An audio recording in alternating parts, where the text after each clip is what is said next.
मित्रों, आज मैं आपके सम्मुख प्रेमचंद रचित बूढ़ी काकी एक कहानी शेयर करने जा रही हूँ। यह कहानी मैंने अपने 7वीं कक्षा में पढ़ी थी। यह मेरे हिंदी पाठ्यक्रम के अंतर्गत आती थी और इस कहानी ने मेरे नन्हे मन को बहुत व्यथित कर दिया था। मेरी नन्ही सी अंतरात्मा को कहीं अंदर तक छू लिया था। हमारे समाज में बड़े बूढ़ों की उपेक्षा एक आम बात है। बड़े वायदे करके हम हमारे समाज में उनकी संपत्ति, उनकी जायदाद तो ले ली जाती है, लेकिन बाद में उनका ध्यान रखना, उनके साथ अच्छा व्यवहार करना इत्यादि भूल जाते हैं और फिर उन्हें क्या मिलता है? उपेक्षा ही उपेक्षा। ऐसा ही एक चरित्र है बूढ़ी काकी। प्रेमचंद की बूढ़ी काकी में बूढ़ी काकी एक स्त्री है, एक वृद्धा स्त्री है, जिनके पति की मृत्यु 5 वर्ष पहले हो गई थी और दुर्भाग्य से उनके दोनों पुत्रों की मृत्यु जवानी में ही हो गई थी। बूढ़ी काकी एकदम अकेली रह गई थी, परंतु उनके एक दूर के भतीजे बुद्धिराम ने उनके पति को बड़े बड़े वायदे दिखाए, बड़े बड़े सुनहरे सपने दिखाए और काकी की संपत्ति, घर इत्यादि अपने नाम पर लिखवा दिया। पति की मृत्यु के बाद काकी अब बुद्धिराम के परिवार के साथ रहने लगी। बुद्धिराम के परिवार में उनकी पत्नी रूपा, उनके 2 बेटे एवं एक छोटी पुत्री लाडली थी। समय बीतता गया और बुद्धिराम का वैभव, बुद्धिराम की सामाजिक प्रतिष्ठा काकी के धन के कारण दिन प्रतिदिन बढ़ती गई, परंतु बदले में काकी की जिंदगी बद से बदतर हो गई। और काकी को अब तो ऐसा हो गया था कि काकी को एक कोठरी में रखा हुआ था और उन्हें समय पर भोजन भी न मिलता था, और जब मिलता था तो वे उन्हें उनकी भूख शांत नहीं। बुद्धिराम एवं उनकी पत्नी रूपा काकी के साथ अच्छा व्यवहार नहीं करते थे। यह देख के बुद्धिराम के दोनों पुत्र भी काकी को बहुत परेशान करते थे, उन्हें बहुत सताया करते थे। कई बार काकी को मन करता था उनको पूरी गालियां देने का, लेकिन काकी रूपा से बहुत डरती थी। दिन पर दिन काकी की इंद्रियां कमजोर होती जा रही थी, काकी घिसटती रहती थी और काकी के पास एक ही इंद्रिय जो सबसे ज्यादा प्रभावशाली थी, वो थी स्वादेंद्रिय। काकी अपनी अनिच्छा या भूख जब उन्हें लगती थी तो काकी गला फाड़ फाड़ कर रोती थी। पूरे परिवार में सिर्फ बुद्धिराम की छोटी बेटी लाडली काकी को बहुत प्यार करती थी और अपने हिस्से की मिठाइयाँ या चना चबेना लेके काकी के पास बैठ जाती थी। काकी के पास बैठकर उसे अपने भाइयों से एक प्रकार की सुरक्षा मिलती थी, परंतु काकी की लोलुपता का शिकार तो वह होती थी, पर फिर भी वो अपने भाइयों के अन्याय से बचती थी। रात का समय था। आज बुद्धिराम के दरवाजे पर शहनाइयां बजी। उत्सव की घड़ी। बड़े सारे मेहमान आगे बैठे हैं, स्त्रियां गीत गा रही हैं और रूपा इधर से उधर दौड़ रही है। कितना काम है। आज बेटे के ससुराल वाले तिलक लेकर आए। आंगन में कढ़ाइयां चल रही हैं, हलवाई कचौड़ियाँ उतार रहे हैं, पूरियाँ उतार रहे हैं, बड़ी स्वादिष्ट तरकारियाँ बन रही हैं, दूसरे पकवान बन रहे हैं। जहाँ देखो वहाँ इन पकवानों की सुगंध और घी की सुगंध। रूपा बेचारी इधर से उधर दौड़ रही थी, अकेली औरत दौड़ते दौड़ते थक गई थी। हर व्यक्ति की मांग पूरी कर रही थी। कभी भंडार घर जाती तो कभी हलवाई के पास आती, तो कभी कोई घाट के लिए सीधा निकाल कर देती। वहीं किसी स्त्री ने आकर कहा, अरे रूपा जरा मजीरा दे, जरा ढोलक दे। रूपा सबकी मांग पूरी करती जा रही थी और दौड़ती जा रही थी। इधर बूढ़ी काकी को बड़ी अपनी कोठरी में बैठी बैठी भूख से व्यग्र हुई जा रही थी।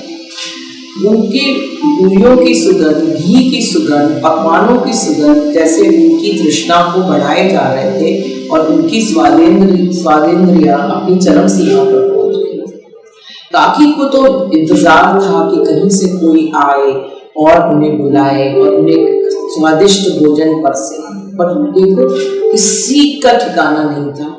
आज तो वो नन्ही लाडली भी कहीं नहीं दिख रही थी। काकी से न रहा गया और घिसटती घिसटती काकी ये भूख के मारे काकी अपनी कोठरी से निकली और कढ़ा के सामने जाकर बैठ गई। कढ़ा में पूरियां तली जा रही थी और सामने बैठी काकी की अवस्था एक कुत्ते जैसी थी, एक भूखे कुत्ते जैसी थी जिसको कि भोजन के सामने लेकर संतुष्टि। इसी दौड़ भाग में रूपा ने आकर देखा कि काकी कढ़ा के सामने बैठी है। रूपा तो आग बबूला हो गई। उसे यह भी ध्यान नहीं रहा कि मेहमान स्त्रियां आजू बाजू बैठी हैं और वो काकी पर बड़ी जोर से चिल्लाई, काकी कोठरी में जाओ, यहाँ क्यों बैठी? अभी तक मेहमानों को भोजन नहीं परसा गया, भोग नहीं लगाया गया। बुढ़िया, तुझे कुछ समझ में आता है कि नहीं? रात दिन खाती रहती है, सारा भोजन कहाँ चला जाता है? चल बुढ़िया उठ, अपनी कोठरी में जाकर बैठ। काकी को तो काटो तो खून में। काकी बेचारी घसकते घसकते अपनी कोठरी में जाकर बैठी और उन्हें रूपा पर क्रोध नहीं आया। उनको अपने पर पश्चाताप हुआ, अपने पर ग्लानि हुई कि क्यों वो अपने को संयमित न कर सके। काकी बैठे रहे। इधर मेहमानों की पंगत लगी, मेहमान आकर बैठे, उनको परोसना शुरू हुआ। बुद्धिराम जो है वो पूरी का थाल लेकर मेहमानों को परोसते रहे और मेहमान चटकारे लेकर भोजन करते रहे। सारे नौकर चाकर सब आकर पंगतों में बैठे हुए और मेहमानों को भोजन कराया जा रहा था। बड़े चाव से मेहमानों को भोजन कराया जा रहा था और मेहमान भी बड़े चाट चाट कर पत्तले चाट रहे। इसी बीच काकी का इंतजार भोजन के लिए बढ़ता ही जा रहा था। सुगंध मानो उनको परेशान कर दे रही थी और उनको इंतजार था कि अब तो कोई आएगा, अब उनको बुलाएगा। पर उनके मन में एक स्पष्ट हो गया था कि रूपा उनसे बहुत क्रोधित है और शायद रूपा तो उनको बुलाने आने ही वाली थी। बहुत अपने को मन को समझाने के बावजूद काकी थोड़ी देर के बाद फिर घिसटती हुई आई और पंगतों के बीच में आकर एक जगह में बैठ गई। बुद्धिराम के हाथ में पूरी की थाली थी, वे पूरियां परोस रहे थे। पर जैसे ही काकी को उन्होंने देखा और उधर पंगतों में कुछ लोगों ने कहा, अरे अरे निकालो इस बुढ़िया को, ये कहाँ से यहाँ आ गई, ये किसी को छू न ले। बुद्धिराम ने बड़े ही क्रोधित दृष्टि से काकी को देखा और काकी को उठाया, दो हाथ से काकी को पकड़ा और घसीटा और काकी को ले जाकर उस कोठरी में वापस धप से फेंक दिया। इधर काकी की दशा मानो काकी पर पहाड़ टूट गया और काकी उस समय इस कुठार से मूर्छित होकर गिर गई।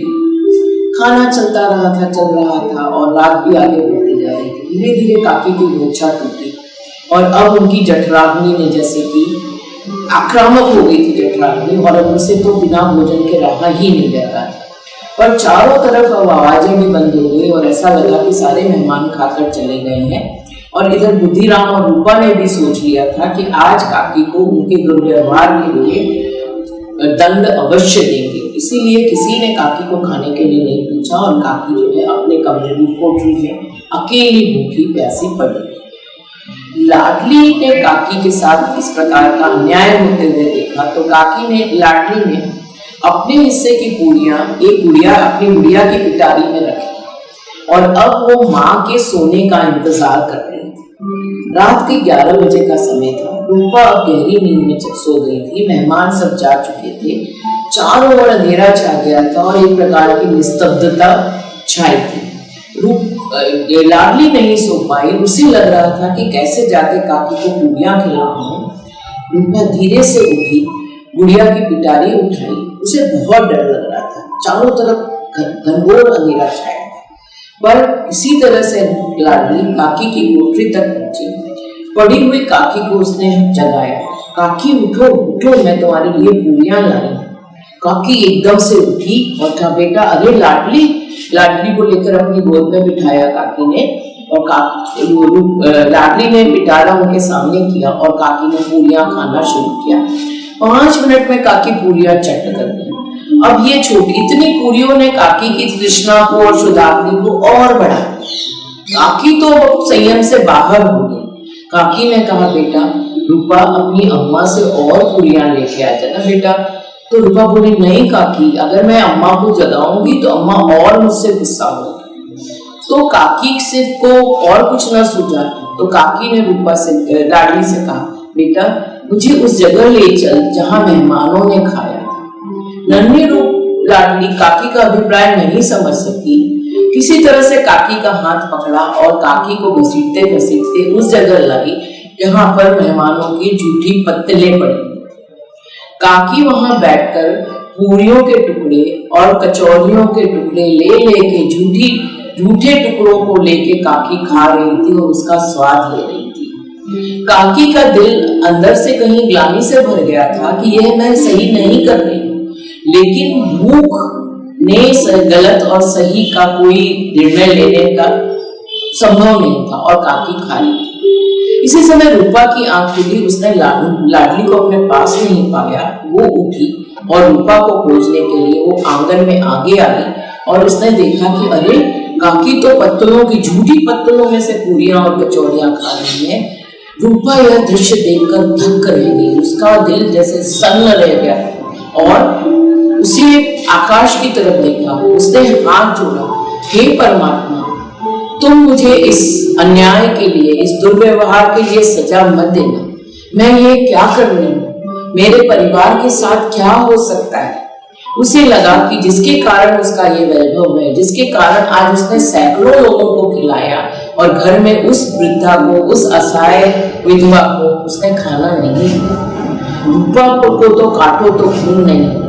रूपा तुरंत भंडार घर में गई, बत्ती जलाई और एक थाल लेके सारा खाना सजाया और काकी के पास काकी को काकी मैं आपके लिए खाना लाई, काकी खाइए और भगवान से प्रार्थना कीजिए कि मेरे परिवार को कोई प्रकार की सजा न दे। एक छोटे बच्चे की तरह काकी को तो मानो परमानंद मिल गया।